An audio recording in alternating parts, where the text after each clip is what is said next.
शादी के महज 18 दिन बाद ही एक प्रेमी ने अपने प्रेमिका की हत्या कर दी। सुनने में यह कहानी फिल्मी लगता है, लेकिन यह खौफनाक सच है मोतिहारी का, जहां एक सिरफिरे आशिक ने एक नई नवेली दुल्हन की हत्या सिर्फ इसलिए कर दी क्योंकि उसने उसके प्यार को ठुकरा दिया था।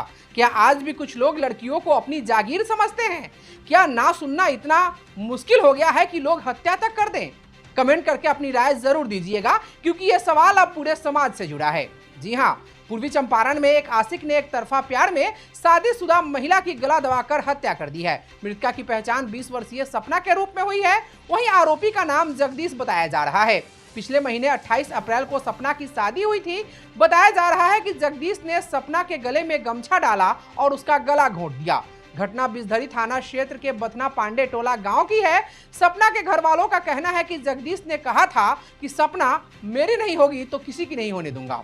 आरोपी जगदीश सपना के गांव का ही रहने वाला है। सपना के घर वालों का कहना है कि जगदीश सपना से एक तरफा प्यार करता था, लेकिन सपना उसके साथ नहीं रहना चाहती थी। जगदीश ने कई बार उसे गांव में अकेले पाकर उससे शादी करने का दबाव भी बनाया था, लेकिन सपना ने मना कर दिया था। जगदीश सपना से कहता था कि तुम मेरी हो, तुमको किसी और की नहीं होने दूंगा। इस बीच सपना की शादी तय हो गई। घर में शादी की तैयारियां होने लगी। बताया जा रहा है कि सपना जब भी बाहर जाती थी, जगदीश उसे घेर लेता था। जगदीश ने सपना को धमकी दी थी कि जयमाला के दौरान तुमको गोली मार देंगे। सपना की भाभी मुन्नी देवी ने बताया कि 28 अप्रैल को सपना की शादी हुई थी। वो शादी के बाद अपने ससुराल चली गई। शादी के 18 दिन बाद सपना अपने मायके आई थी। उसके मायके आने से हम सभी लोग काफी खुश थे। घर में खुशी का माहौल था। सपना की भाभी मुन्नी देवी ने बताया कि शनिवार की शाम मैं, सपना और एक और महिला शौच के लिए खेत की तरफ निकले। हम तीनों जैसे ही सुनसान जगह पहुंचे, अचानक जगदीश झाड़ियों से निकलकर सपना के सामने आ गया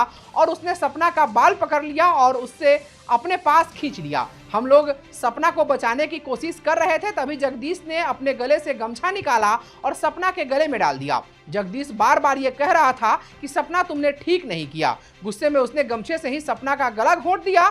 जब उसे लगा कि सपना की हालत बिगड़ रही है, तो सपना को जमीन पर गिराकर भाग निकला। मृतका की भाभी मुन्नी देवी ने बताया कि शादी के बाद 3 दिन पहले ही सपना पहली बार मायके आई थी।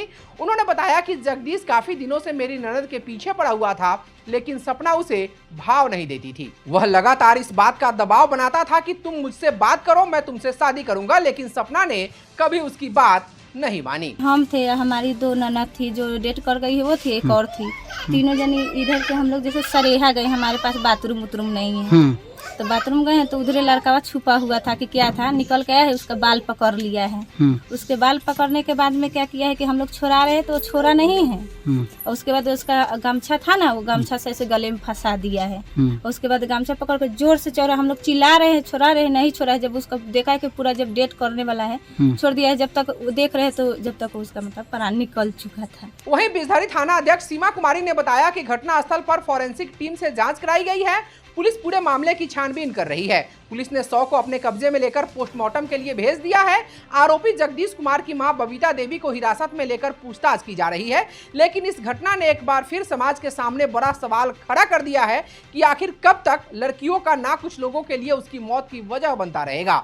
आखिर कब तक एक तरफा प्यार के नाम पर बेटियों की जिंदगी छीनी जाती रहेगी? क्या ऐसे मामलों में और सख्त कानून बनने चाहिए?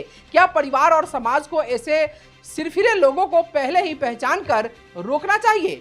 अपनी राय कमेंट करके जरूर दीजिएगा। नमस्कार।